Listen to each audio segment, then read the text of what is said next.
The Kitchen Boys. A story of courage in the Ardennes. The mockery begins.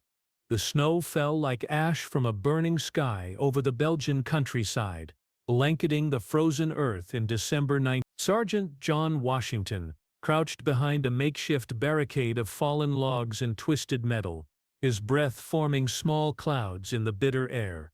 The 761st Tank Battalion had been holding this position for 3 days now, and the German propaganda loudspeakers had been taunting them relentlessly. "Kitchen boys! Kitchen boys!" The metallic voice echoed across no man's land in broken English. "Why do you fight for masters who see you as servants? Come to us, and we will treat you better than your own countrymen." John spat into the snow, his dark eyes burning with determination. At 24, he had already seen more combat than most soldiers twice his age. The 761st, nicknamed the Black Panthers, had fought their way across France, proving themselves time and again despite the discrimination they faced from their own military. Now, as the German offensive known as the Battle of the Bulge raged around them, they found themselves in the most crucial fight of their lives. Sergeant Washington. Private Tommy Jenkins scrambled through the snow toward him, keeping low to avoid sniper fire. "Lieutenant says the Germans are massing for another attack. Looks like a big one this time." John nodded grimly. Intelligence reports had been sketchy, but it was clear that this was Hitler's last desperate gamble, a massive counter-offensive designed to split the Allied forces and recapture the port of Antwerp. The 761st had been assigned to hold a critical crossroads that the Germans needed to advance their supply lines. "How many men do we have left?" John asked, checking his Thompson submachine gun. 42 able-bodied, sir. We lost Jackson and Williams in yesterday's artillery barrage." The numbers were grim. They had started with nearly 100 men when they first took this position. Now, facing what appeared to be an entire German regiment, they were outnumbered more than 10 to 1. If you're finding this story compelling so far, please hit that subscribe button to support more historical narratives like this one. The propaganda speakers crackled to life again. "You fight for a country that lynches your brothers. Why die for those who would never die for you? We Germans respect all soldiers who fight with honor." John had heard it all before. The Nazis had a sophisticated propaganda operation, designed to exploit the very real racial tensions within the American military. What they didn't understand was that men like John Washington weren't fighting for acceptance. They were fighting for something much deeper. They were fighting to prove that courage had no color, that honor belonged to all who would claim it. "Listen up," John called to his men, his voice cutting through the wind. "I know what some of you are thinking. Why should we hold this line when half our own army treats us like second-class citizens? But I'll tell you why. Because we're not fighting for them. We're fighting for each other, and for every black child back home who dreams of a world where they can be anything they want to be." The men gathered around him, their faces a mixture of exhaustion and resolve. These were soldiers who had been denied entry to white units, relegated to support roles, and constantly told they weren't good enough for combat. Yet here they were, holding one of the most important positions in the entire European theater. "The Germans think we're just kitchen boys," John continued, his voice growing stronger. "They think we'll break and run at the first sign of real fighting. Well, let's show them what kitchen boys can do." A distant rumble filled the air, the sound of approaching tanks. Through his binoculars, John could see them emerging from the tree-lined Panzer IVs and the dreaded Tiger tanks, their massive guns trained on the American positions. Behind them came waves of infantry in their distinctive winter camouflage. "Here they come," someone shouted. John felt his heart rate spike, but his hands remained steady. This was it, the moment that would define not just this battle, but the legacy of every black soldier who had ever worn the uniform. The first German shells began to fall. The earth shook as German artillery pounded their positions. John pressed himself against the frozen ground, feeling the vibrations through his chest as shells exploded around them. Dirt and snow rained down like a deadly blizzard, and the acrid smell of cordite filled the air. "Incoming!" Private Rodriguez screamed, though his warning was barely audible over the thunderous barrage. John counted the seconds between impacts, trying to gauge when the artillery would lift and the ground assault would begin. It was an old trick he'd learned in North Africa. The Germans were methodical in their attacks, following predictable patterns that could be exploited by experienced soldiers. The shelling stopped abruptly, leaving an eerie silence broken only by the ringing in their ear. John raised his head cautiously and saw them coming. Hundreds of German soldiers advancing across the snow-covered field, their rifles glinting in the pale winter light. "Wait for my signal," John shouted to his men. "Let them get close." The 761st had learned the hard way that ammunition was precious. Every shot had to count, especially when facing such overwhelming odds. John watched through his rifle scope as the German infantry approached, their breath visible in the cold air, their faces grim with determination. At 200 yards he could see their individual features. At 100 yards he could hear their officers shouting commands in German. At 50 yards he squeezed the trigger. Fire, fire, fire. The American position erupted in a storm of gunfire. John's Thompson submachine gun chattered as he swept it across the advancing line, watching German soldiers stumble and fall in the snow. To his left, Corporal Davis worked his BR with deadly precision, the heavy automatic rifle cutting down anyone who tried to advance. But for every German who fell, two more seemed to take his place. The enemy infantry pressed forward with fanatical determination, some of them making it to within 20 yards of the American positions before being cut down. "Panzers," Tommy Jenkins yelled, pointing toward the tree line. 3 German tanks had emerged from cover and were advancing slowly across the field, their main guns rotating toward the American positions. John knew they had no anti-tank weapons capable of stopping them. Their only hope was to hold until reinforcements arrived. The first tank fired, its shells screaming overhead to explode in the trees behind them. The second shot was closer, showering them with frozen earth and shattered wood. John realized they had perhaps minutes before the tanks would be close enough to fire directly into their foxhole. "Fall back to secondary positions," he ordered. The men of the 7061st began a fighting withdrawal, moving from foxhole to foxhole, while maintaining suppressive fire on the advancing Germans. It was a textbook maneuver, executed with the precision that came from months of combat experience. As they fell back, John couldn't help but think about the irony of their situation. These men, dismissed as kitchen boys by their enemies and second-class soldiers by their own army, were now the only thing standing between the German offensive and a critical breakthrough that could change the course of the war. Don't forget to like this video if you're enjoying this incredible true story of courage and determination. Private Williams, a 19-year-old from Detroit, had set up his rifle in a shell crater, and was picking off German officers with methodical precision. "Got another one, Sar," he called out, working the bolt of his Springfield. "Good shooting, Williams. Keep it up." But John could see that their situation was becoming desperate. The German tanks were now close enough that he could hear their engines, and the infantry was pressing forward with renewed vigor. They needed a miracle, or they needed help, and help seemed unlikely to arrive in time. That's when he heard it, the distinctive whistle of incoming artillery. But this time, the shells were falling on the German position. American artillery, firing from positions miles behind the lines, had finally found their range.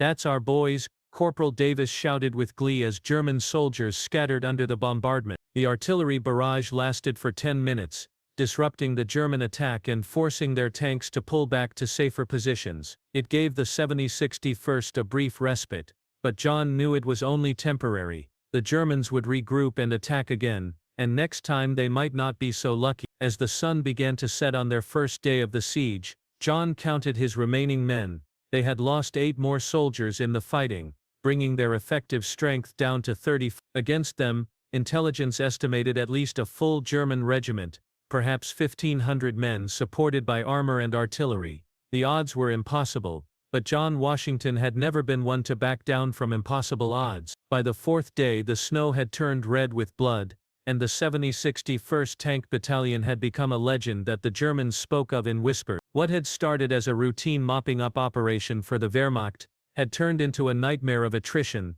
that was bleeding away precious resources from the broader offensive. John crouched in what had once been a farmhouse, now reduced to rubble and twisted metal. His face was gaunt from lack of sleep and food, and a bandage covered a shrapnel wound on his left arm. Around him the survivors of his unit cleaned their weapons with the mechanical precision of men who had learned that their lives depended on such detail. "Sergeant," Private Johnson whispered, crawling over with a message. "Radio contact with headquarters. They're asking if we can hold for 3 more days." 3 more days. John almost laughed at the absurdity of it. They had been holding for 4 days already against impossible odds, and now command wanted them to hold for 3 more, with 26 men left against what seemed like half the German army. Tell them we'll hold, John said simply. The German propaganda had changed over the past few days. The mocking references to kitchen boys had been replaced by increasingly desperate offers of safe passage if they would just surrender. The Wehrmacht commanders were beginning to realize that they had stumbled into something unexpected, a unit that simply would not break. "Kitchen boys, my ass," muttered Corporal Davis, checking his ammunition. "We've killed more Germans in 4 days than some white units see in a month." It was true. The 7061st had turned their defensive position into a killing field, using every trick they had learned in months of combat. They had created interlocking fields of fire, established fallback positions, and turned every piece of rubble into a potential fortress. The Germans were paying a terrible price for every yard they advanced, but the cost to the defenders was equally terrible. John had watched good men die, had held them as they breathed their last, had written letters in his head to mothers and wives who would never see their sons and husbands again. Each death was a personal failure, a weight that pressed down on his shoulders like the winter cold. On the 5th day, the Germans tried a different approach. Instead of frontal assaults, they began using infiltration tactics, sending small groups of soldiers to probe for weaknesses in the American lines. It was more dangerous in some ways. The constant threat of attack from unexpected directions kept everyone on edge. John was checking the perimeter when he heard the distinctive sound of German being spoken nearby. He motioned for silence and crept toward the sound, his Thompson ready. Through a gap in the rubble, he could see 3 German soldiers setting up what looked like a radio. He could have shot them easily, but something made him pause. These weren't the fanatical SS troops they had been fighting. These looked like regular Wehrmacht soldiers, young men who seemed as tired and scared as his own troops. One of them was speaking into the radio in rapid German. John's high school German was rusty, but he caught enough to understand that they were reporting on the American positions. More importantly, he heard the frustration in the soldier's voice as he described the stubborn resistance they were facing. John made his decision. He stepped out from cover, his weapon trained on the 3 Germans. "Hände hoch," he called out using one of the few German phrases he knew well. The 3 soldiers looked up in shock, then slowly raised their hands. The youngest of them, he couldn't have been more than 18, was visibly shaking. "Sprechen Sie English?" John asked. The oldest of the 3 nodded. "A little, yes." "What's your unit? How many men do you have out there?" The German soldier hesitated, then seemed to make a decision. "We are from the 12th Volksgrenadier Division. We have been fighting you for 5 days now. Our officers, they are very angry. They say you should have surrendered by now." John almost smiled at that. "Well, you can tell your officers that we're not going anywhere." Please take a moment to comment below about what you think of this incredible story of the 7061st Tank Battalion.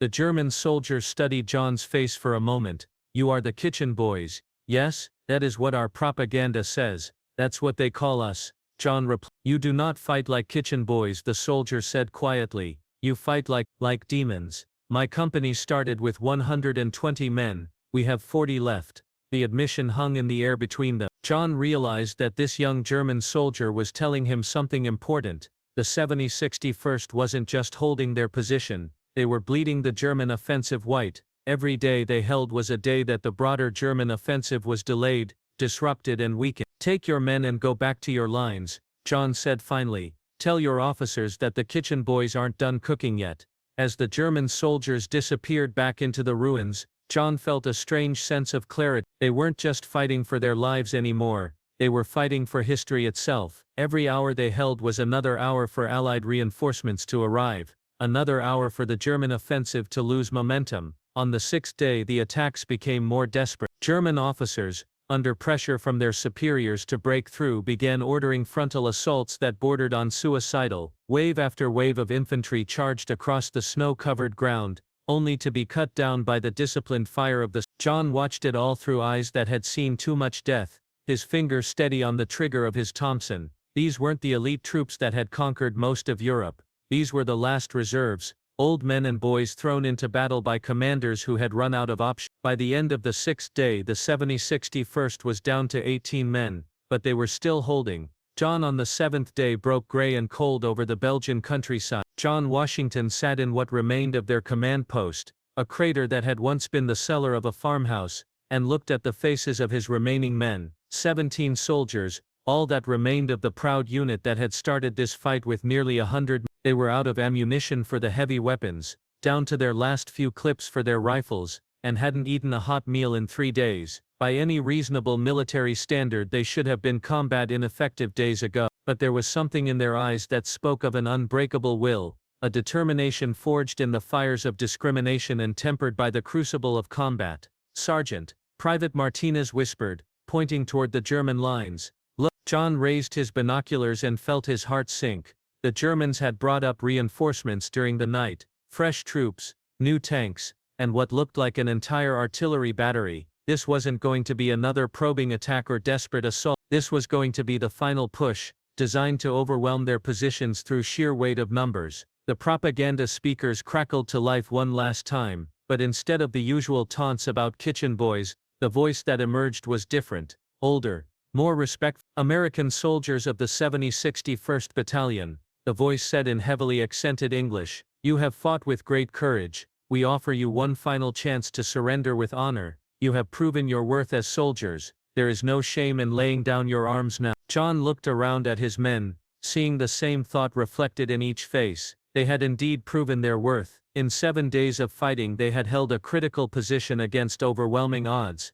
disrupted a major German offensive, and shown the world that courage had no color. They had nothing left to prove to anyone, but they weren't fighting for recognition anymore. They were fighting for something deeper, for the right to stand as equals, for the future of every black child who would come after them, for the simple principle that a man's worth was measured by his actions, not the color of his skin. "What do you say, boys?" John asked quietly, ready to show these Germans what kitchen boys can really do. The answer came not in words, but in the sound of weapons being checked, ammunition being distributed, and positions being prepared. These men had made their choice long ago. They would rather die as soldiers than live as anything less. This is the moment that changed history. Please subscribe to hear more incredible stories like this one. The German attack began with the heaviest artillery barrage they had yet faced. For 30 minutes, shells rained down on their positions with mechanical precision. John pressed himself against the frozen earth, feeling the ground shake beneath him as high explosives tore apart what remained of their defensive position. When the barrage lifted,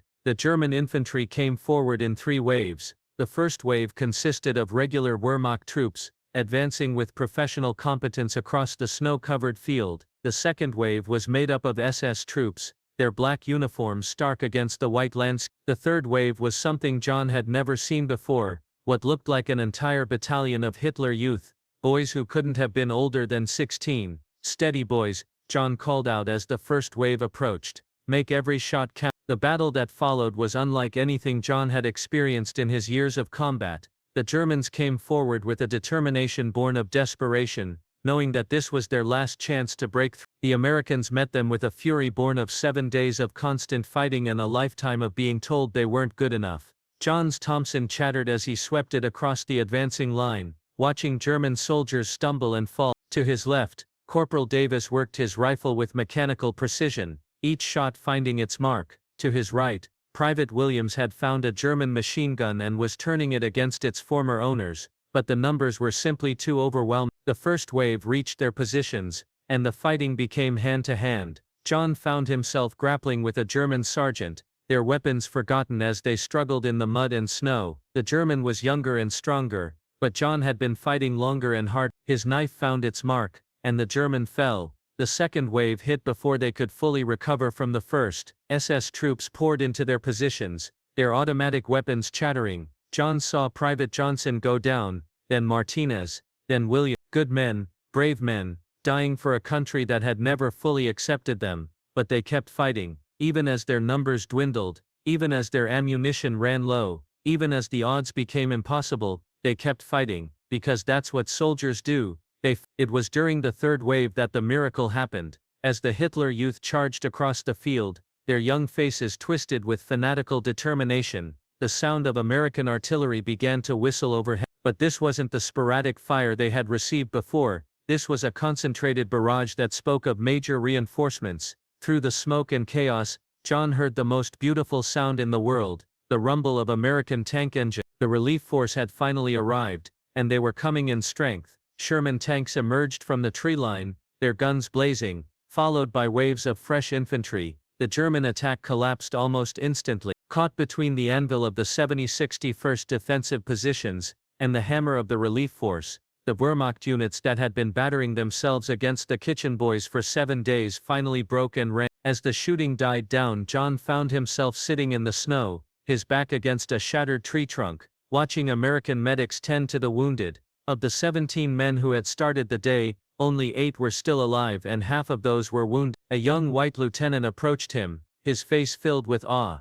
"Sergeant Washington, Lieutenant Morrison, 3rd Armored Division. Sir, what you and your men did here, it's going to be talked about for generations." John looked up at the young officer, then at the battlefield littered with German dead, then at his surviving men. "We just did our job, Lieutenant, same as any soldier would." But even as he said it, John knew it wasn't true. What they had done was extraordinary, not because they were black soldiers, but because they were soldiers, period. They had proven that courage, honor and determination belonged to all who would claim them. The kitchen boys had held the line for 7 days against impossible odds. In doing so, they had helped turn the tide of the Battle of the Bulge and written their names in the annals of military history. More importantly, they had proven to themselves and to the world that they were exactly what they had always claimed to be, American soldiers, worthy of respect, recognition and remembrance. If this story moved you, please subscribe, like and share it with others. These heroes deserve to be remembered, and their story needs to be told.